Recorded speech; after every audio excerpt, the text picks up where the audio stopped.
नमस्कार और हमारी इस खास पेशकश मिशन आदित्य L1 में आपका बहुत बहुत स्वागत है। तो इंडियन एरोनॉटिकल साइंस कह लीजिए, स्पेस स्टडीज़ कह लीजिए, अंतरिक्ष अनुसंधान कह लीजिए, उसके लिए एक गोल्डन टाइम इस वक्त है। हम चांद पर सक्सेसफुली लैंड कर चुके हैं। हमारा चंद्रयान वहाँ पर अलग अलग तरह की स्टडीज़ कर रहा है, रोवर चांद पर घूम रहा है और ये भारत के लिए बहुत गर्व की बात है। लेकिन उससे भी बड़ी बात है कि हम यहाँ नहीं रुक रहे हैं। चांद के बाद अगली नज़र सूरज पर है और इसीलिए मिशन आदित्य L1 उड़ान भरने वाला है। जी हाँ, कल श्रीहरिकोटा से 11:50 पर PSLV यानी पोलर सैटेलाइट लॉन्च व्हीकल लेकर उड़ेगा आदित्य L1 को और ये करेगा सूर्य की स्टडी। सूरज से जो कुछ हमें मिलता है, जो सारी एनर्जी हमें मिलती है, उसके पीछे के बड़े बड़े रहस्य, उसके बड़े बड़े जो चीज़ें हैं, उन्हें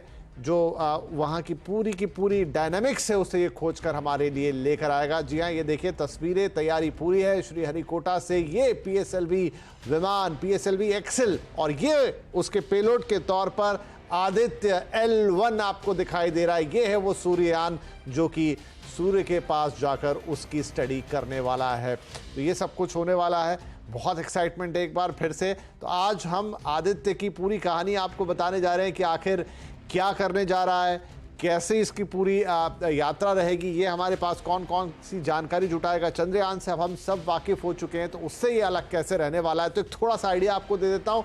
फिर हमारे साथ आज बहुत बड़े बड़े एक्सपर्ट्स हैं स्पेस साइंस के, जो हमसे बातचीत करेंगे इस पूरे मिशन के बारे में, और हम बताएंगे कि आदित्य L1 एक और माइलस्टोन, मील का पत्थर या अंतरिक्ष का पत्थर कह लीजिए अब तो, रखने वाला है भारत के स्पेस प्रोग्राम में। तो चलिए आपको आइडिया देते हैं क्या है हमारा ये आदित्य L1 मिशन। तो जैसा मैंने कहा कि कल ये श्रीहरिकोटा से लॉन्च होना है। 2 सितंबर की तारीख, 11:50 का समय नोट कर लीजिए। लाइव स्ट्रीमिंग होगी, जैसे हमने चंद्रयान की देखी उसी तरह उसे लेकर उड़ा था मार्क 3, इसे लेकर उड़ेगा PSLV एक्सेल, क्योंकि ये पोलर सैटेलाइट लॉन्चिंग व्हीकल है जो लोअर ऑर्बिट है अर्थ का, वहां तक इसे लेकर जाएगा। स्थान है श्रीहरिकोटा, हम सब जानते हैं। वहां से हमारे सारे रॉकेट जाते हैं और ये जैसा मैंने कहा PSLV एक्सेल रॉकेट इसे लेकर कल उड़ने वाला है श्रीहरिकोटा से। 400 करोड़ रुपए का बजट इसके लिए रखा गया है। अगेन इसरो ने एक बार फिर कम बजट में एक और बेहतरीन चीज करने का प्रयास किया है और किस तरीके से ये मिशन यहाँ से आगे बढ़ता है वो हम कल यहाँ पर देखेंगे। तो कुछ और चीज़ें आपको यहाँ पर बता देते हैं। लॉन्चिंग पैड से ये PSLV लेकर उड़ेगा। ये पोलर सैटेलाइट लॉन्चिंग व्हीकल का लेटेस्ट एक्सेल मॉडल और पेलोड के तौर पर उसमें होगा आदित्य L1, जो ऊपरी हिस्सा आप देख रहे हैं जहाँ भारत का तिरंगा लगा हुआ है। और ये जो पूरी यात्रा होगी, ये धरती से 15 लाख किलोमीटर दूर की यात्रा है, वहां पर ले जाके छोड़ेगा। पृथ्वी और लोअर ऑर्बिट के जो लैग्रेंज पॉइंट है वहां पर मैं आपको समझा देता हूं कि लैग्रेंज पॉइंट क्या है और वो L1 क्यों इसके नाम के साथ जुड़ा है। तो देखिए ये अलग अलग स्टेजेस रॉकेट की, और फाइनली यहां से ये आदित्य L1 जो है वो प्रकट होगा और फिर ये अपनी आगे की यात्रा शुरू करेगा। तो लैग्रेंज पॉइंट पर जाएगा। देखिए ऐसा नहीं है कि जहां रॉकेट उसे छोड़ देगा वहां वो उसका डेस्टिनेशन है, वहां से वो आगे की यात्रा अपने तय शुरू करेगा और फिर एक ऐसी जगह पे जाके रुकेगा जिसको हम कहते हैं L1 पॉइंट। और ये यात्रा, हमारा रॉकेट तो इसको 10-15 मिनट में या 12 मिनट में छोड़ देगा पृथ्वी की कक्षा में, लेकिन वहां से आगे तक का सफर, जो L1 पॉइंट तक का सफर है, उसको 40 दिन लगेंगे पूरा कर, माफ कीजिए 4 महीने लगेंगे पूरा करने में। और लैग्रेंज पॉइंट क्या होता है? वो इक्विलिब्रियम का पॉइंट है, एक ऐसा बिंदु जहां अट्रैक्शन रिपल्शन दोनों हाई है, मतलब पृथ्वी भी खींच रही है, सूर्य भी खींच रहा है, बीच में कहीं बैलेंस हो जाएगा, अट्रैक्शन रिपल्शन एक साथ काम करेंगे। ऐसा क्यों? क्योंकि वहां पर एक ऑर्बिट या जो चक्कर है वो यहाँ स्टेशनरी रहने के लिए उसको ज्यादा ईंधन की जरूरत नहीं पड़ेगी। ये जो विपरीत और फोर्स उसके ऊपर लगेंगे ना, उसके वजह से वो वहां पे टिका रहेगा और अपना काम करता रहेगा। कम ईंधन के साथ ऑर्बिट में बने रहना यहाँ इसके लिए संभव होगा। अब इसका मकसद क्या है? तो देखिए वो भी थोड़ा आइडिया ले लेते हैं, क्यों हम भेज रहे हैं, क्यों हमने ये 400 करोड़ रुपए लगाए हैं। निर्बाध तरीके से सूर्य पर नजर रखेगा, मतलब एक ऐसी जगह से जहां बीच में इसको कोई डिस्टर्बेंस नहीं है, सूर्य की पूरी एक्टिविटी चेक करेगा, सोलर एक्टिविटी की रियल टाइम मॉनिटरिंग, वहां पर इतने करीब जाकर रियल टाइम ये मॉनिटर करेगा कि सूरज पे क्या चल रहा है। एक ऐसा आग का गोला जो हमें जीवन देता है, उसके अंदर आखिर घट क्या रहा है, क्या चीजें हो रही है। कोरोना से निकलने वाली गर्मी की स्टडी, अलग अलग काम जो करने वाला है, वो जो कोर होता है सूर्य का, वहां से निकलने वाली गर्मी, फिर सौर वायुमंडल को समझने की कोशिश करेगा कि सूर्य के आसपास का जो करोड़ों किलोमीटर का इलाका है उसमें क्या कुछ हो रहा है। सौर हवाएं यानी जो गर्म गर्म हवाएं सूरज से निकलती हैं, बड़ी बड़ी लपटें सूरज से निकलती हैं, उससे जो पूरा चेंज आता है एटमॉस्फेयर में, तापमान की स्टडी और साथ में स्पेस वेदर पर सूर्य का जो असर होता है उसकी मॉनिटरिंग, अल्ट्रावायलेट रेस की मॉनिटरिंग, पृथ्वी पर क्या असर पड़ता है सूरज की अलग अलग एक्टिविटीज का, वो तमाम स्टडी ये करता हुआ नजर आएगा। तो ऐसी बहुत सारी चीजें हैं जो ये करता हुआ दिखेगा। लेकिन इस पूरे मिशन को हम और बेहतर तरीके से समझेंगे अब हमारे एक्सपर्ट्स के जरिए। हमारे साथ कार्यक्रम में शामिल हो रहे हैं विज्ञान प्रयास के साइंटिस्ट बी.के. त्यागी साहब, दिल्ली यूनिवर्सिटी में फिजिक्स और एस्ट्रोफिजिक्स के पूर्व head of department Daya Shankar Kulshreshtha ji, और आईआईटी कानपुर में स्पेस साइंस और एस्ट्रोनॉमी के प्रोफेसर कुणाल मूले। आप सभी का बहुत बहुत स्वागत है। तो त्यागी साहब, मैं आपसे शुरुआत करता हूं। देखिए, चंद्र विजय मैं कह लूं हो चुकी है, अब सूर्य नमस्कार की तरफ आदित्य हमें लेकर जाने वाला है। तो पहले तो ये इंडियन स्पेस प्रोग्राम के लिए कितना बड़ा अचीवमेंट या माइलस्टोन होने वाला है। अभी तो चंद्रयान एक्टिव है और वो उसकी एक्टिविटी खत्म हो उससे पहले हमारा सूर्ययान निकलने वाला है। बिल्कुल बिल्कुल। देखिए, ये एक कहें कि जो चंद्रमा के बाद सूरज ही हमें दिखाई पड़ता है, तो ये एक बड़ा लॉजिकल वो कहें कि बात थी कि उसके बाद वहां जाया जाए। लेकिन इसमें हमें ये समझना होगा कि जो सूरज और चंद्रमा के जो मिशन के ऑब्जेक्टिव बिल्कुल अलग अलग थे।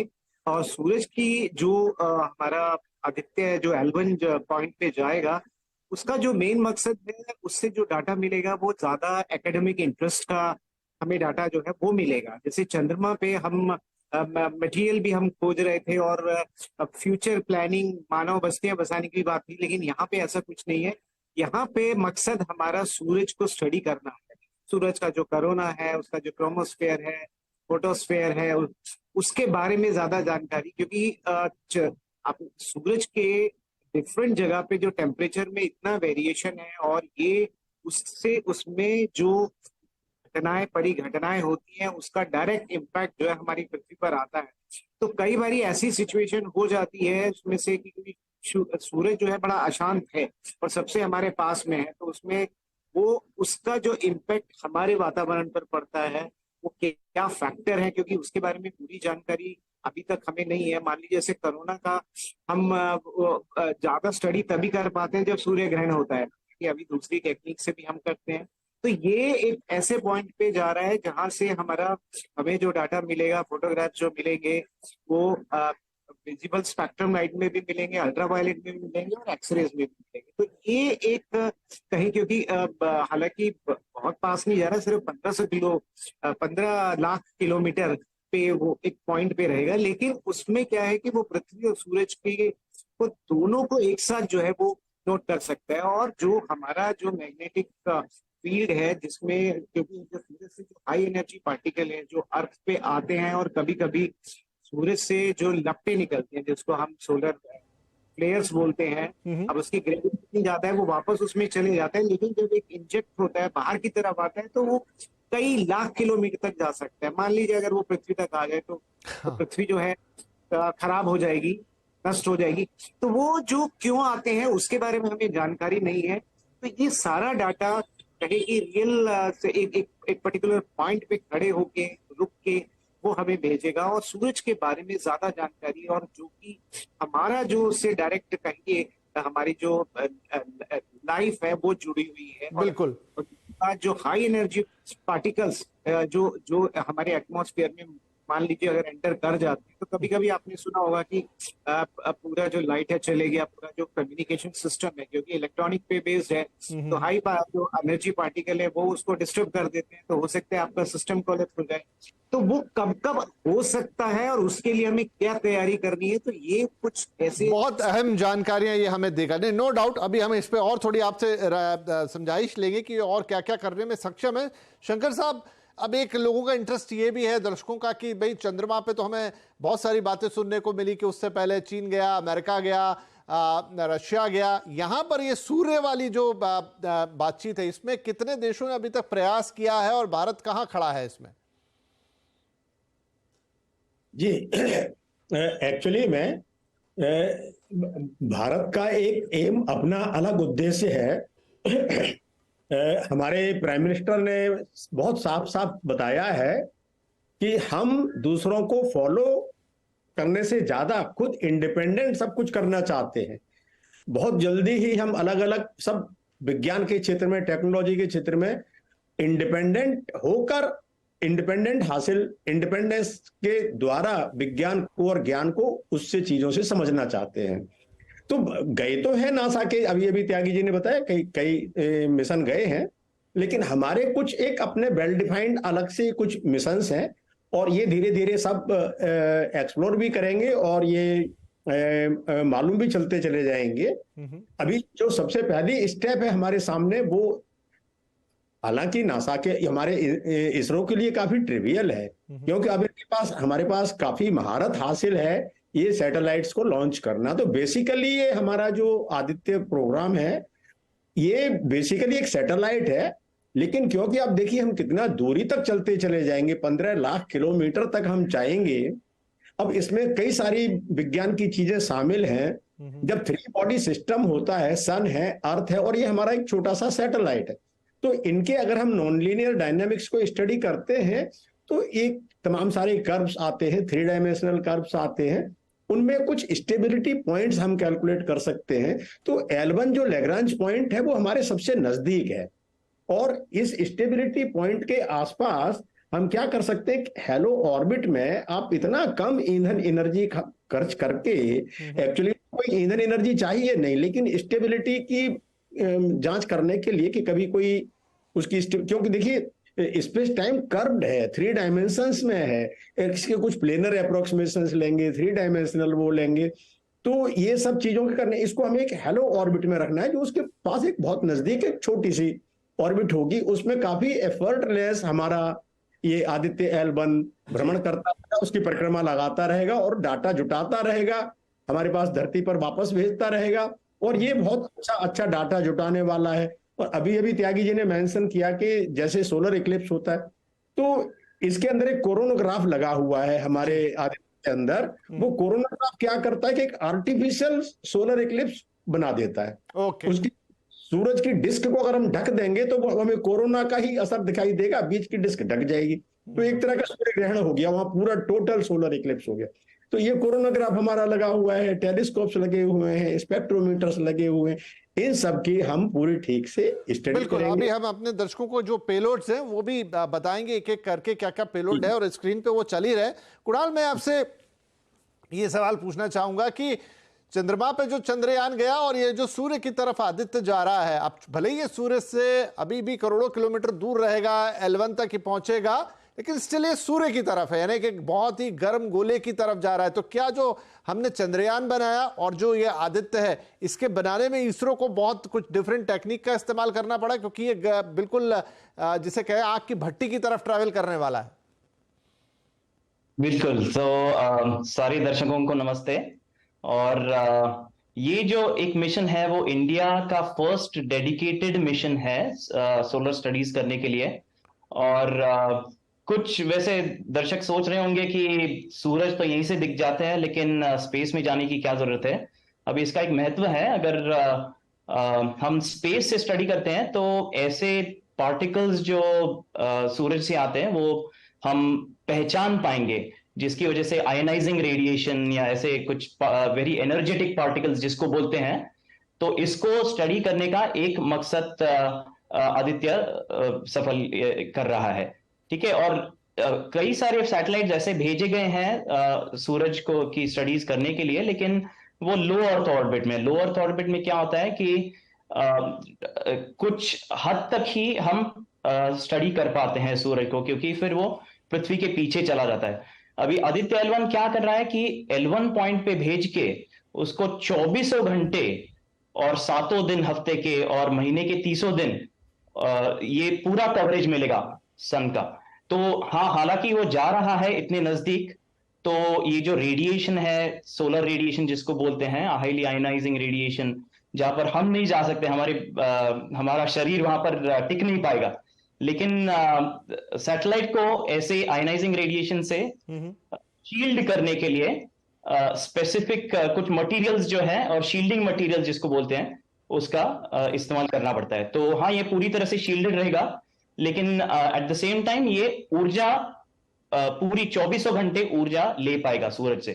तो ये ऊर्जा भी ले पाएगा, और जारी जो सारे एक्सपेरिमेंट्स हैं, 4 एक्सपेरिमेंट्स इसमें ऐसे हैं कि सोलर कोरोना या सोलर एटमॉस्फेयर जो है अपने सूरज का, वो स्टडी कर पाएगा। और 3 ऐसे एक्सपेरिमेंट्स हैं जिसके सहायता से वो पार्टिकल्स जो आते हैं, आयनाइजिंग रेडिएशन और पार्टिकल्स जो सूरज भेजता है, उसकी स्टडीज कर पाएंगे। बिल्कुल।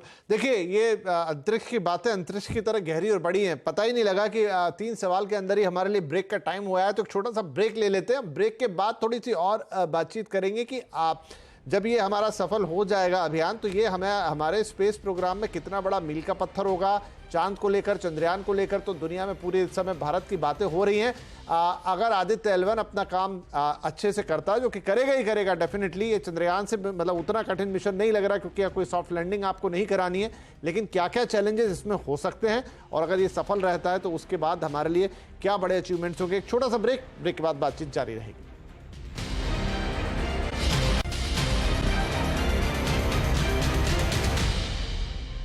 Welcome back. Mission Aditya L1 सूरज से सामने हमारी इस खास पेशकश में आपका एक बार फिर से बहुत बहुत स्वागत है। चलिए कुछ और बातें कर लेते हैं। यहाँ पर अंतरिक्ष की बातें करने में बहुत ही ज्ञानवर्धक तो होती हैं, लेकिन इंटरेस्ट भी आपका बहुत आता है।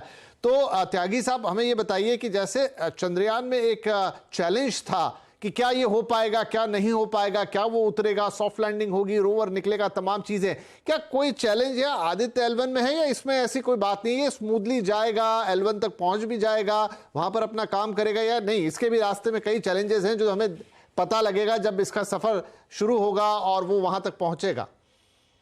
देखिए, अगर हमारे पास मार्स मिशन का एक्सपीरियंस है, जो हमने उसको उस ऑर्बिटर में डाल दिया था, वो तो इससे कितना आगे गया था। उसका अगर मैं बात करूं तो वो मेरे ख्याल से मंगलयान जो है वो 37 करोड़ किलोमीटर के पास गया था। तो ये तो 15 ही लाख किलोमीटर है।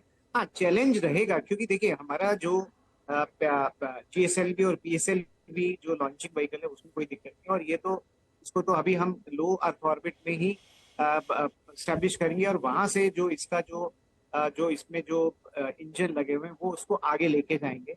और इसमें स्टेजेस हैं, और मुझे नहीं लगता कि वहां तक कोई दिक्कत आएगी। ये उतना डिफिकल्ट मिशन नहीं। ये जहां तक आपको याद हो कि जो हमारा वो जेम्स वेब जो टेलीस्कोप है वो L2 पे है, और तो इसलिए बहुत सारा बेसिक इंफॉर्मेशन हमारे पास ऑलरेडी है। और मुझे नहीं लगता कि ये मतलब ये इसको उस तरह की जो कॉम्प्लेक्सिटीज या टेक्नोलॉजिकल जो चैलेंजेस थे वो इसमें आएंगे, क्योंकि ये सीधे रूट पे जाएगा। हाँ, वो जरूर है कि उसको एक स्टेज आएगी, वहां से उसको जो कहीं की एक रास्ते पे लाना है, और फिर हेलो जो ऑर्बिट है उसमें उसको लेके आना है, जहाँ पे वो घूमता ही रहेगा। तो ये जरूर है, लेकिन इसमें उतना चैलेंज मुझे लगता है टेक्नोलॉजिकल और मैन्यूवरेबिलिटी में भी उतना चैलेंज नहीं है जितना चंद्रयान के सॉफ्ट लैंडिंग। ठीक है, तो ये जो वो है सक्सेस का रेट है, मुझे लगता है ज्यादा रह सकता है। कुणाल, क्विकली अगर इसकी जो पेलोड्स की आप बात कर रहे थे, अगर हम थोड़ा और उस पर आगे बढ़े, तो अलग अलग तरीके के जिसमें अलग अलग पूरी स्टडी करने वाला, वो हमारे अर्थ के पॉइंट ऑफ व्यू से कितनी इंपॉर्टेंट रहने वाली है? तो जैसे मैंने पहले कहा कि स्पेस में जाने का एक मकसद ये है कि जो आयनाइजिंग रेडिएशन है वो अपने हमारी हवा जो है, जिसको एटमॉस्फेयर बोलते हैं, वो रोक देती हैं। तो ये काफी सारे पार्टिकल्स हम इसका अभ्यास कर पाएंगे, और इस एक्सपेरिमेंट्स के द्वारा ये बता पाएंगे कि इसकी ऊर्जा कितनी है इन पार्टिकल्स की, और मैग्नेटिक फील्ड्स के बारे में हम लोग बहुत अच्छी तरीके से समझ पाएंगे कि सूरज में कौन से टाइप के मैग्नेटिक फील्ड्स होते हैं। अभी ये इसका एक मकसद है कि काफी एक्सपेरिमेंट्स जो है पहली बार किए जा रहे हैं, जैसे कि अल्ट्रावायलेट रेडिएशन में जो भी सोलर डिस्क हम लोग बोलते हैं, यानी सूरज का जो एज होता है, जो भी बाहरी हिस्सा होता है, वो अल्ट्रावायलेट रेडिएशन में स्टडी नहीं किया गया है। सो पहली बार वो हो रहा है। वो पृथ्वी से हम लोग नहीं कर पाते हैं, क्योंकि यूवी रेडिएशन काफी हद तक ब्लॉक हो जाता है एटमॉस्फेयर में। और एक और आदित्य L1 का एक यूनिक पॉइंट है कि कोरोनल मास इजेक्शन जो अभी पहले बताया गया था, हम उसके सुन चुके थे। तो बहुत ही इंटेंस मैग्नेटिक फील्ड्स जो होते हैं वो काफी आयनाइज्ड पार्टिकल्स को ले जाते हैं सूरज से दूर और पृथ्वी की ओर आते हैं। तो ये भी जो पृथ्वी का मैग्नेटिक फील्ड है और पृथ्वी का जो एटमॉस्फेयर है वो इनको ब्लॉक कर देता है। तो ऐसे कोरोनल मास इजेक्शंस को अगर हमें ठीक से अभ्यास करना होगा, उसका मेजरमेंट्स करने होंगे, तो ये आदित्य L1 कर पाएगा। और चूंकि आदित्य L1 24 घंटे और 7 दिन हफ्ते के सूरज को देख पाएगा, हम ये जान पाएंगे कि ये कोरोनल मास इजेक्शन जब होता है और ये जब सूरज के बहुत ही नजदीक से पैदा हो रहा है और ये आयनाइजिंग जो पार्टिकल्स हैं वो उसको भेज रहा है बाहर पृथ्वी की ओर, वो उसका एवोल्यूशन कैसे होता है, वो कैसे पैदा होता है और आगे जाके उसकी उन्नति कैसे होती है, ये हम अभ्यास इसका मेजरमेंट। तो और ये यहाँ पे जो स्टडीज होती हैं तमाम चीजें, चाहे एनर्जी से रिलेटेड हो या फिर क्योंकि सूरज तो हमारे लिए जीवन के समान है, तो वो हम और अच्छी तरह से समझ पाएंगे। एट लास्ट डॉक्टर शंकर साहब, आप हमें ये बताएं कि इंडियन स्पेस प्रोग्राम के लिए कितना बड़ा मील का पत्थर साबित होगा, हम इसकी सफलता के बाद कहां खड़े होंगे, जिसके चांसेस बहुत हाई लग रहे हैं आप लोगों की बात सुन के। जी देखिए, ऐसा है कि चांद और मार्स, मून मिशन और मार्स मिशन में और इसमें थोड़ा सा साइंटिफिकली सिद्धांत रूप से अंतर ये है, वो कॉम्प्लेक्सिटीज कुछ इसमें नहीं है। जैसे कि मैग्नेट, जब हमें मून मिशन पर जाना है तो हमें पहले से कैलकुलेट करना है कि मून हमारे जाने से पहले थोड़ा पहले वहां पर आ जाए, तो इससे उसका मैग्नेटिक फील्ड, उसका ग्रेविटेशनल फील्ड अवेलेबल हो हमको वेलकम करने के लिए, हमको कैप्चर करने के लिए। सिमिलरली जब हम मार्स पर जाते हैं तो मंगल पर भी हमें ये इस प्रकार का सामना करना पड़ता है और उनके ग्रेविटेशनल और अपने ग्रेविटेशनल फील्ड का ऐसे मैचिंग करके उन अपने अर्थ के ग्रेविटेशनल फील्ड से उसके ग्रेविटेशनल फील्ड में एंटर करना पड़ता है। लेकिन यहां पर हम अर्थ ग्रेविटेशनल फील्ड में ही रहेंगे, तो वो हमारे लिए सिद्धांत रूप से थोड़ा आसान है। डिस्टेंस ज्यादा है, कोई बात नहीं है, लेकिन आप जैसे अभी आप बता रहे थे कि पहले जो वो हुआ करते थे, पहले देखिए जब सूर्य ग्रहण पड़ते थे तो दूर दूर के एस्ट्रोनॉमर यहाँ वहां जाते थे, जिस जगह से पूरा सूर्य ग्रहण दिखाई देगा, कोई ब्राजील में, कोई इंडिया में, तो पूरी दुनिया के एस्ट्रोनॉमर्स मूव करते थे। अब हमारा जो आदित्य L1 जब जहां पहुंच रहा है तो इसके लिए वहां परमानेंटली वो जब चाहे तब टोटल सोलर इक्लिप्स अपने कोरोनाग्राफ से बना सकता है। तो वो सारी स्टडी अभी जैसे कुणाल जी ने बताया कि हमें सारे टाइम 24 घंटे 7 दिन 300 दिन 7 अपने पूरे हफ्ते पूरे महीने हमारे पास सूरज देवता अवेलेबल है स्टडी करने के लिए। तो और हम जब चाहे अपना पूरा सूर्य ग्रहण कर सकते हैं और उसके स्टडी भी कर सकते हैं। जी, तो पर कुछ भी हो, लेकिन हाँ, ये पूरे देश के लिए, इसरो के लिए फख्र की तो बात होगी। और क्योंकि चंद्रयान की सफलता, उसके पीछे ये सूर्ययान कह लें आदित्य L1 को, ये भी एक सफलता के नए मानदंड रखेगा, तो हम सबके लिए फख्र की बात होगी। और हम दुनिया के लिए बहुत सारी नई और काफ़ी अहम जानकारियां जुटा के दे पाएंगे। तो बहुत शुक्रिया आप तीनों मेहमानों का। नजर रहेगी कल आदित्य L1 पर और 11:50 श्रीहरिकोटा से इसकी उड़ान होनी है, हम सब देखेंगे। और इसरो को एडवांस में बधाई और शुभकामनाएं। नमस्कार।